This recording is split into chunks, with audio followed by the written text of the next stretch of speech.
শেখ হাসিনা রিজাইনও করেছেন। আমি তার সাইন চিঠি পর্যন্ত নিজে দেখেছি।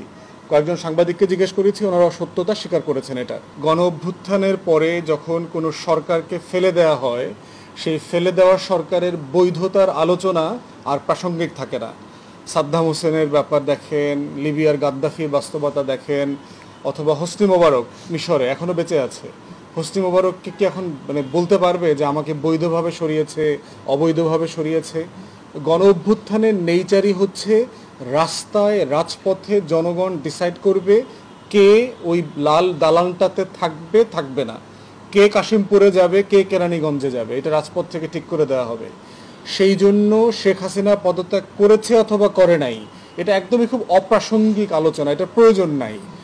বাংলাদেশের জনগণ সিদ্ধান্ত নিয়ে বলে দিয়েছে যে আমরা শেখ হাসিনাকে আর দেশের প্রধান মানি না। দ্বিতীয়ত হচ্ছে, শেখ হাসিনা দিল্লিতে পালিয়ে গেছে, এটার ভিডিও ফুটেজ আছে, আমাদের কাছে ডকুমেন্ট আছে। দিল্লির সরকার স্বীকার করেছে শেখ হাসিনা তাদের দেশে আছে আপাতত, কতদিন থাকবে আমরা সেটা জানি না। শেখ হাসিনার লাল পাসপোর্টটা বাংলাদেশ সরকার বাতিল করে দিয়েছে।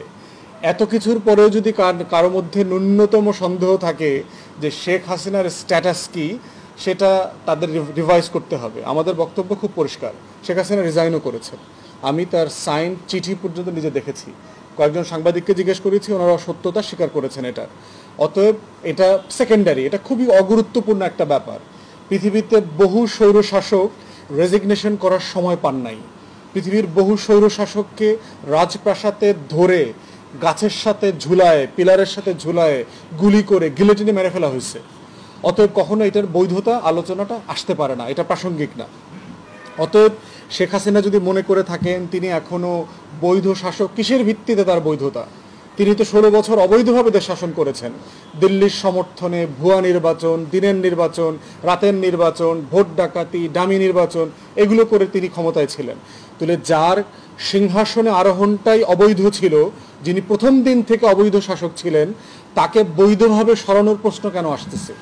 শুধুমাত্র বৈধ নির্বাচিত শাসককেই বৈধভাবে নির্বাচনের মধ্য দিয়ে সরানোর প্রশ্ন থাকে এবং সেটা প্রাসঙ্গিক, সেটাই সংবিধানে বলে দেয়া থাকে ভোটের মাধ্যমে যেটা করতে হয়। এই যে তদবির বাণিজ্যে প্রশাসন ভরে গেছে, বিভিন্ন জায়গা থেকে তদবির করা হচ্ছে প্রশাসনে। আমরা বারবার বলেছি যে প্রশাসনে একটা বিশাল সংখ্যক অফিসাররা বিভিন্নভাবে বঞ্চিত হয়েছেন, এটা সত্য। গত 16 বছরে আমাদের সচিবালয়ে যারা কাজ করেন, বিভিন্ন শ্রেণীর চাকরি যারা করেন, প্রথম শ্রেণী থেকে শুরু করে বিভিন্ন গ্রেডের পুলিশে অথবা সশস্ত্র বাহিনীতে যারা কাজ করেছেন, আমরা জানি হাজারের উপরে বিভিন্ন ফোর্সের সেনা, নৌ, বিমান বাহিনীর সদস্যদেরকে বিভিন্ন অজুহাতে চাকরিচ্যুত করা হয়েছে, ফোর্স করে রিটায়ার করে দেওয়া হয়েছে।